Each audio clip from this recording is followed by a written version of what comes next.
عدالتی احکامات پر عمل درآمد کرنے کے لیے سینیٹری ورکرز کی ورکنگ کنڈیشن اور ان کی حفاظتی اقدامات اختیار کرنے کے لیے additional chief secretary local government کی زیر صدارت اجلاس کا انعقاد کیا گیا۔ اجلاس میں additional chief secretary Sindh Najam Ahmed Shah جہاں موجود تھے، M D Sindh solid waste management board Syed Imtiaz Ali Shah, chief operating officer water board Asad Ullah Khan, all Pakistan local government workers federation کے مرکزی chairman Syed Zulfiqar Shah, water board C B H union کے general secretary Ikram Khan, N C P کے سربراہ شبیر شفقت اور administrators اور municipal commissioner Hammad Andy Khan, پیر شوکت حسین، محمد علی شیخ، اشفاق ملا، صالح بھٹو، محمد شریف Khan, district sanitation افسران اور واٹر بورڈ چیف انجینئر اور دیگر اعلیٰ افسران اجلاس میں شریک ہوئے، جبکہ ریجنل ڈائریکٹرز لوکل گورنمنٹ اندرون سندھ کے افسران اور سینیٹری ورکرز کے حقوق کے علمبردار بوٹا امتیاز نے ویب کے ذریعے اجلاس میں شرکت کی۔ اجلاس میں سینیٹری ورکرز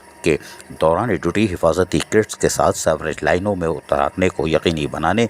بین الاقوامی معیار کی حفاظتی کٹس فراہم کرنے اور 2000 ہیلتھ ورکرز واٹر بورڈ میں بھرتی کر کے ان کی کمی دور کرنے، تنخواہوں پینشن کو بر وقت یقینی بنانے، مسیحی ملازمین کو آئندہ عیسائی کہنے یا سینیٹری ورکرز کی بھرتی کے اشتہار میں مذہب کا ذکر نہ کرنے اور سینیٹری ورکرز کے لیے بھنگی کے لفظ کے استعمال کی ممانعت، سینیٹری ورکرز کے بلدیاتی اداروں میں کمی دور کرنے کے لیے سالڈ ویسٹ کو بھرتی کا اختیار دینے، سینیٹری ورکرز کے امراض میں مبتلا ہونے یا محفوظ رہنے کے خون کے نمونے لے کر اسکیننگ کرنے اور سلسلے میں لوکل گورنمنٹ میں ڈیٹا کلیکشن کرنے، کم از کم اجرت کی ادائیگی کو یقینی بنانے کے ساتھ ساتھ پرائیویٹ سینیٹیشن کا کام کرنے والے ورکرز کے دوران ڈیوٹی ہلاکت پر انہیں سندھ بینک سے 1 لاکھ روپے کی انشورنس دلوانے اور ایسے سینیٹری ورکرز جن کی دوران ڈیوٹی انتقال ہو جاتا ہے ان کے لیے خصوصی گرانٹ کی منظوری کے لیے حکومت سندھ کو سفارشات بھیجنے کا بھی فیصلہ کیا گیا۔ دوران ڈیوٹی حفاظتی کٹ استعمال نہ کرنے والے عملے اور اس کے انچارج کے خلاف سخت کارروائی کی جائے گی۔ سید ذوالفقار شاہ کی توجہ دلوانے پر سالڈ ویسٹ کے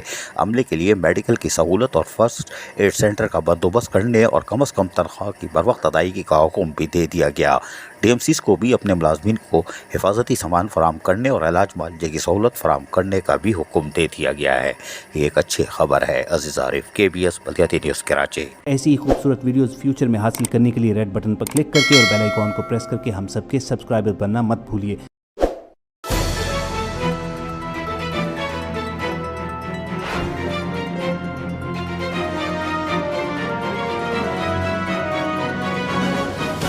KBS بلدیاتی نیوز